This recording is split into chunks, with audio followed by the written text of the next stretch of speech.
Malam itu, aku baru saja sampai di rumah setelah seharian bekerja. Aku melepas sepatu, meletakkan tas di meja, dan hendak meregangkan tubuh ketika tiba-tiba ponselku berdering. Aku terkejut melihat nama yang muncul di layar. Bukan Damar, sahabatku sejak lama, melainkan istrinya, Laras.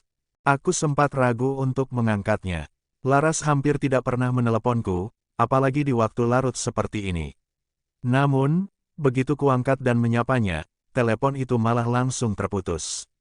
Aku mengernyit, bingung, tetapi berpikir mungkin saja itu hanya kesalahan pencet. Namaku, Arya, cukup umum, dan bisa saja nomorku berada di urutan atas kontaknya. Aku meletakkan ponsel di meja untuk mengisi daya dan bersiap mandi. Namun, sebelum sempat masuk kamar mandi, ponselku kembali berdering. Kali ini aku membiarkannya sejenak, berpikir itu mungkin hanya kesalahan yang sama. Namun, panggilan itu terus berulang, 2 kali, 3 kali, hingga akhirnya panggilan kelima. Aku mulai merasa ada sesuatu yang penting dan memutuskan untuk mengangkatnya. Halo, Assalamualaikum, Mbak Laras. Waalaikumsalam, Mas Arya. Benar ini Mas Arya, sahabat suamiku. Iya, benar. Ada apa, Mbak? Kenapa menelepon saya malam-malam? Tanyaku, sedikit khawatir. Laras terdiam sejenak sebelum akhirnya berkata, suaranya terdengar ragu dan bergetar, Mas Arya bisa datang ke rumah sekarang. Aku semakin bingung. Ada apa ya, Mbak? Saya baru sampai rumah, belum sempat makan atau mandi. Kalau tidak mendesak, bagaimana kalau besok pagi saja? Namun, Laras bersikeras, tolong, Mas. Suami saya yang menyuruh saya menghubungi Mas Arya. Dia ingin bertemu malam ini juga. Nada suaranya terdengar begitu putus asa, membuatku tak tega untuk menolak. Tapi sebelum aku sempat bertanya lebih lanjut, telepon sudah terputus. Aku mencoba menghubunginya kembali, tetapi tidak diangkat. Aku pun mengirim pesan WhatsApp, namun hanya centang satu. Aku mulai merasa tidak tenang. Rasa lelah setelah bekerja seharian pun menguap begitu saja. Aku segera mandi, mengenakan pakaian yang lebih rapi, lalu bergegas menuju rumah Damar. Tanda hubung tanda hubung tanda hubung. Sesampainya di sana, sudah hampir tengah malam. Rumah itu tampak sunyi, hanya lampu teras yang menyala redup. Aku mengetuk pintu, dan tak lama kemudian Laras membukakan pintu. Aku sedikit terkejut melihatnya. Biasanya, Laras selalu mengenakan pakaian yang tertutup dan rapi, tetapi malam itu ia hanya memakai gaun tidur panjang berwarna biru muda. Rambutnya yang biasanya tersembunyi kini tergerai lembut di bahunya. Wajahnya tampak pucat, dengan mata yang sembab seperti habis menangis. Assalamualaikum, Mas Arya, sapanya dengan suara pelan. Waalaikumsalam, Mbak Laras. Maaf kalau saya lancang bertanya, tapi ada apa sebenarnya? Kenapa Damar ingin bertemu saya malam-malam begini? Tanyaku, langsung ke inti pembicaraan. Laras menunduk, terlihat ragu sebelum akhirnya berkata, Mas Arya, lebih baik Mas bicara langsung dengan Damar.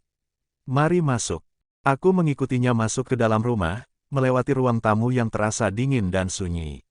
Kami berjalan menuju kamar Damar. Saat pintu dibuka, aku melihat sahabatku itu terbaring lemah di ranjangnya.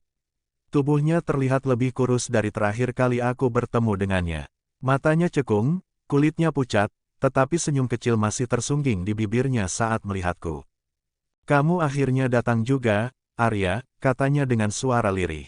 Aku melangkah mendekat, duduk di sisi tempat tidurnya. Maaf, Dam, aku baru tahu kalau kamu sakit.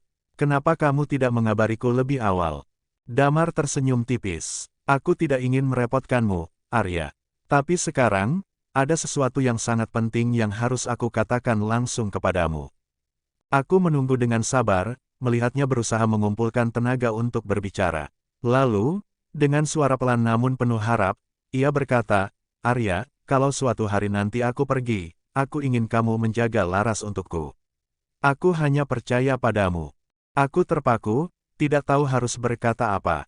Laras yang duduk di samping tempat tidur hanya bisa menunduk, wajahnya merah merona. Aku mencoba menenangkan Damar. Jangan bicara seperti itu, Dam. Kamu harus fokus untuk sembuh. Kita bisa cari solusi untuk pengobatanmu. Namun, Damar hanya tersenyum lemah. Ia menggenggam tanganku sebentar sebelum akhirnya tertidur karena efek obat yang diminumnya. Aku keluar ke ruang tamu bersama Laras. Ia membawakanku secangkir kopi, dan kami duduk berhadapan dalam keheningan yang canggung. Setelah beberapa saat, Laras akhirnya bertanya, "Mas Arya, apakah Mas bersedia memenuhi permintaan suamiku?" Aku terdiam, berpikir keras. Saya tidak tahu harus menjawab apa, Mbak. Tapi apakah Mbak juga menginginkannya? Laras menggigit bibirnya, lalu berkata dengan suara lirih, "Aku tidak tahu harus berkata apa. Tapi, kalau itu memang keinginan suamiku." Aku menghela napas, mencoba memahami perasaan yang berkecamuk di dalam diriku. Akhirnya, aku pamit pulang setelah memberikan sedikit bantuan untuk biaya pengobatan Damar. Tanda hubung. Keesokan harinya, sekitar pukul 10 pagi, aku mendapat telepon dari Laras. Suara di seberang sana bergetar. "Mas Arya, tolong datang sekarang." Hatiku mencelos. Aku segera meminta izin dari kantor dan bergegas ke rumah mereka. Sesampainya di sana, suasana sudah ramai oleh para tetangga. Laras berlari ke arahku begitu melihatku datang. "Damar sudah pergi, Mas," katanya dengan suara nyaris tak terdengar. Aku merasa dadaku sesak. Seorang sahabat yang sudah kuanggap seperti saudara kini telah tiada. Aku mencoba menenangkan Laras, menggenggam tangannya dengan lembut, memberi kekuatan yang kubisa. Hari-hari setelahnya berjalan dengan berat. Aku terus menemani Laras melewati masa-masa sulitnya, membantu semampuku.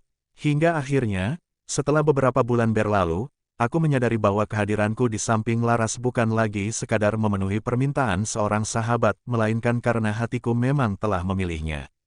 Aku pun melamar Laras, dan pada akhirnya, kami menikah bukan hanya karena janji kepada Damar, tetapi karena kami memang saling melengkapi. Aku tidak hanya menjadi penjaga yang ia titipkan, tetapi juga pendamping yang ia butuhkan.